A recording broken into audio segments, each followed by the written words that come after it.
month long, of course, we're bringing you stories to highlight and bring awareness to the fight against hunger. This next story is about Matt Parron. He's a youth minister who wanted to share his story of struggle in hopes of shedding light on what it's like to go hungry. It's all part of Hunger Action Month in this morning's I Am Hampton Roads.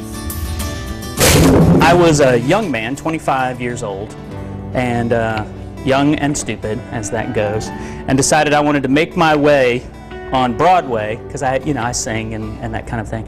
And so I moved to New Jersey with a friend of mine.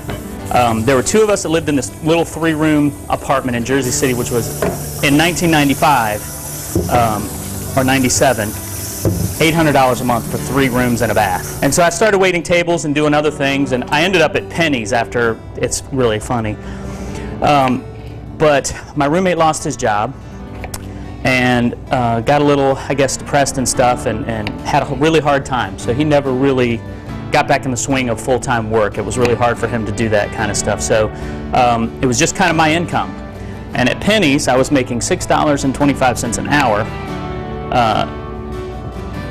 which netted me about $800 or $900 a month, and rent was $800 a month.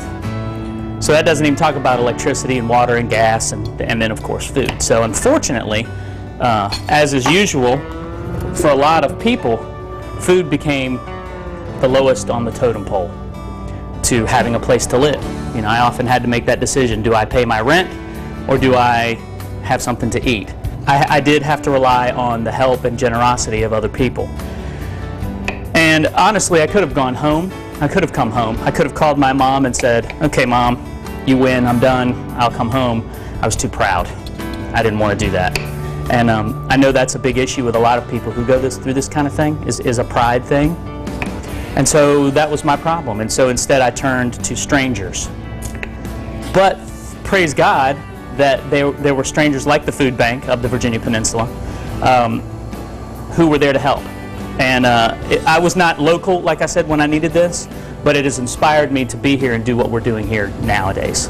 It's humbling, and it's embarrassing, and it made me feel ashamed. But there's nothing to be ashamed of. You know, there's nothing wrong with needing someone to help you from time to time. I have so many volunteers here at this church who are part of this whole thing. Without them, this would not come through at all. It makes us happy to see people come in the door and say, we're in need, and it makes us happy to be able to say, you need food? Guess what we have? We have food. 15 doesn't seem like a whole lot of people show up, but when you look at the list and you see that all 15 of them had at least 2 children, or a parent that they were supporting, or a brother or a sister who was living with them, then all of a sudden the 15 turns into 40. Sometimes people have the attitude that, oh, I'm cleaning out my pantry and I'll just give them my leftovers because they're hungry, so what do they care? Well, let me tell you, as somebody who has been hungry and who has been there, that we do care. These folks that come to us, they need help. They're not bad people. They're not stupid people. They're not dregs of society or anything else. They're simply people just like you and me who have come on a time where they just can't do it by themselves. My name is Matt Parron, youth pastor at Parkview Baptist Church. You never know how far a bag of potatoes goes. I support Hunger Action Month, and I am Hampton Roads. What a great story. Yes, thank you, Matt. He is a young adult and youth minister, of course, at Parkview Baptist Church. He's been there for about 4.5 years. He's been running their food pantry for about 3 years. He works a lot with the Food Bank of the Virginia Peninsula, and of course, we'll put a link to their website in this story to just tell you how you can help and give back and, you know, help in the fight against hunger. He told it well. No number is too small. Yep. So good for Matt. Yes. Yeah, good job.